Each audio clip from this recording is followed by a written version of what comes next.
Hello everyone, my name is Charlie and welcome back to a brand new video on my Doctor Who YouTube channel, Dr. When.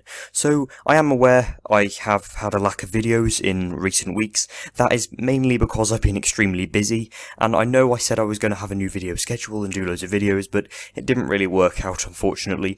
So I thought to do a slightly different approach to the channel. I seem to have clogged it up with loads of rankings and reviews and fan series, which I do quite like my fan series, don't get me wrong, and it will continue. However, I feel like it's just got loads of very generic videos that loads of other YouTubers have done. So I thought I'd do, a more unique series of videos. I've got this series planned, I've got some more series, and I'm going to do this alongside my fan series. So the fan series, like I said, will continue. That's going to have the next story, Blood of Silver, start on Wednesday, so make sure you don't miss that. There'll be more details at the end of the video if you stick around.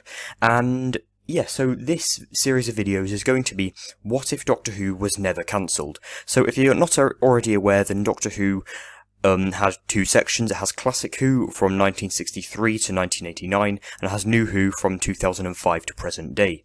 And over the course of Doctor Who's, Classic Who's 26-year run, then it did have its, decline. Well, it had its uprising, in the first half, and then its decline in the second half. So I'm just going to kind of explore what would have happened if Doctor Who, Classic Who, wasn't cancelled in 1989.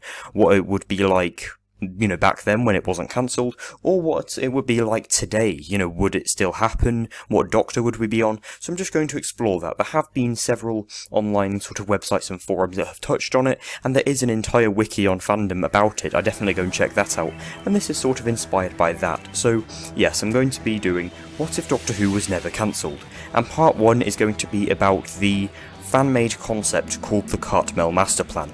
So without further ado, let's get into this video, and I hope you enjoy. Stick around to the end to find out more details about Blood of Silver, and what part 2 of this series will be about. By the way, there will be 4 parts.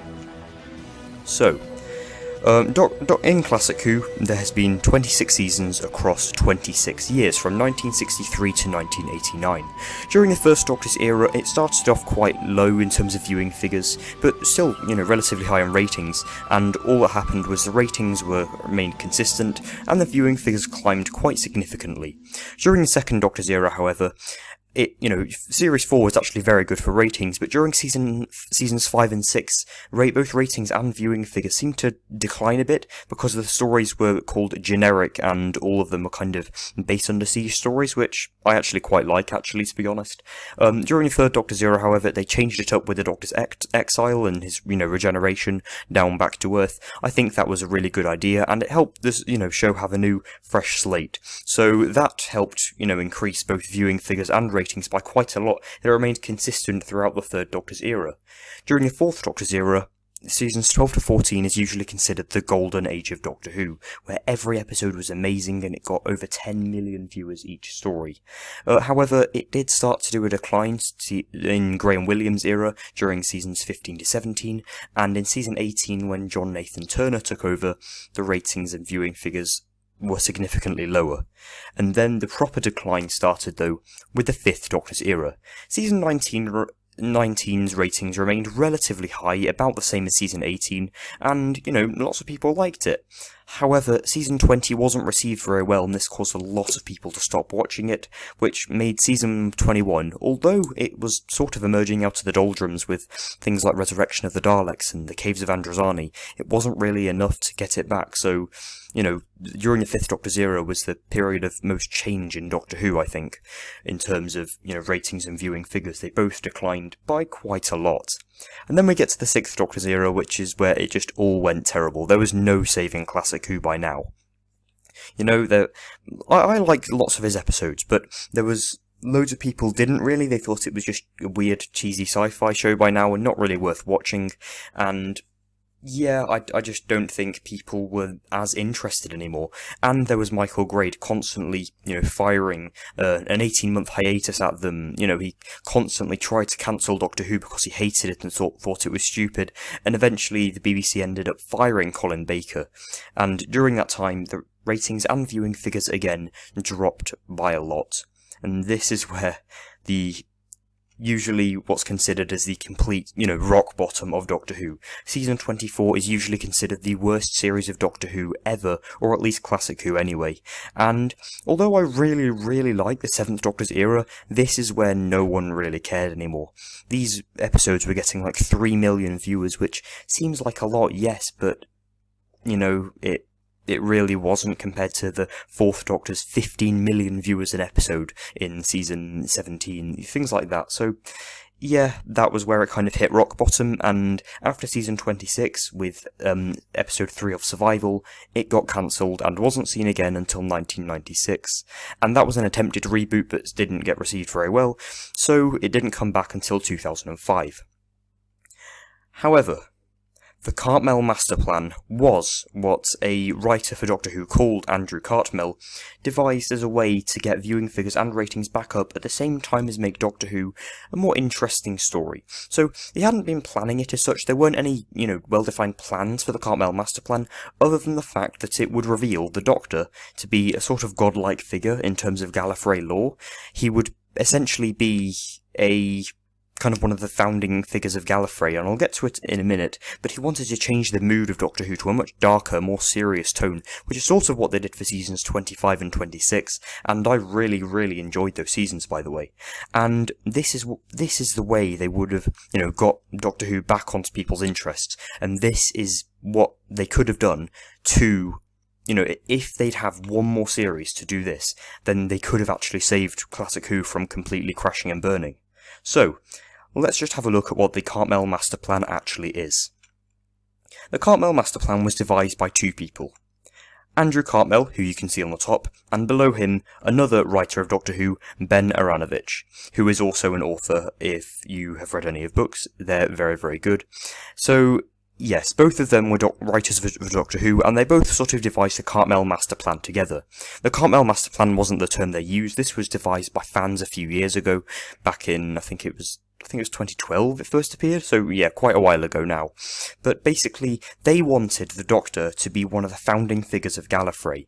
Gallifrey lore states that there are 3 people, Time Lords, who founded Gallifrey, gave the regeneration energy to everyone from the Timeless Child, which I'm not really going to talk about that much here, and basically, helped Gallifrey thrive. They are Omega, who you can see on the left, who appears in the 3 Doctors, and I think the 5 Doctors, and Rassilon on the right, who appears in several episodes across Classic and New Who, and has regenerated several times. But the third one was called The Other. We've never really heard much about The Other, but the Cartmel Masterplan was essentially to make the Doctor be a reincarnated form of The Other, one of the founding figures of Gallifrey, who sort of had his memory wiped, so a bit like Classic Who version of the Timeless Children, and that was then essentially their plan. They wanted to make the Doctor this godlike figure, and, make him much darker and more serious, and who knows, where the show would have gone after a few years if they continued with this idea. Lots of people, when they found out about this back in 2012, didn't really like the idea, but I actually really think this was a great idea. It would have, made the show a lot different, definitely, but maybe that was for the best. The ratings weren't that great, so they could have actually done this to, increase the ratings and viewing figures and, help it rise up again like it did in season 12. Well, season 7 actually, and season 4, but anyway, yes. So, this is what I think season 27 would have looked like. I think, just like seasons 25 through seasons 24 through 26, it would have 14 episodes and 4 stories, following the format 4 episodes, 3 episodes, 4 episodes, 3 episodes. Each story kind of teases the big reveal about the Doctor being the Other, the Cartmel Masterplan kind of coming into play. There have been a lot of references through it in the 7th Doctor's era previously. However, I think they would have made it a lot more obvious about that the Doctor isn't just a standard Time Lord. And the finale, called The Other, actually, no, not The Other, I'll get to that in a minute, but that's his kind of alternate name, reveals the Doctor's true identity. And it also ends with the regeneration into Richard E. Grant, who I think would be the 8th Doctor had this continued. In terms of its reception, I think the viewing figures would still remain very low. Lots of people would still think that it was just a standard show it was in season 24, and I think they will remain below 5 million viewers. However, I think in the final story, the ratings and viewing figures will begin to climb slightly, and I think Michael Grade will tolerate Doctor Who slightly more because of its darker tone and more interesting themes. So he won't hate it as much, he won't bash it as much, and I think, this would be a good starting point for Doctor Who to get back on its feet. 4 episodes that, are on the 4 episodes that are on season 27 in the What If Doctor Who Wasn't Axed are Earth Aid, Ice Time, Crime of the Century, and Blood and Iron, which are 4 very cool names, and I've read about the plots a lot, and they all seem very, very good. It introduces a new character called Katie Tollington, and she seems quite interesting, I suppose. And Ice Time features a returning villain, the Ice Warriors, and Blood and Iron is finally where the Doctor's identity as the Other is revealed. So yes, these all look very good, I think, and honestly, so just in general, I think this is how the Cartmel Masterplan could have helped Classic Who get back on its feet. So, I hope you enjoyed this video, everybody. Part 2 of this series will come in just over a week's time, I think, and it will be called, most probably will be called the 8th Doctor, where we explore the 8th Doctor's era of Richard E. Grant, and where Doctor Who gets back onto its feet and prepares itself for the golden age that is the 9th Doctor, and not the 9th Doctor you know. So, I hope you enjoy this video, and by the way, Blood of Silver is coming this Wednesday. I definitely go and check it out. It features the 3rd Doctor and the Cybermen, along with a returning villain who has appeared in the 1st and 2nd stories in the fan series. I hope you've enjoyed this very sort of unique and interesting video, everybody. Feel free to share your opinions on this video, I'd love to hear your thoughts, and thank you for watching. Goodbye.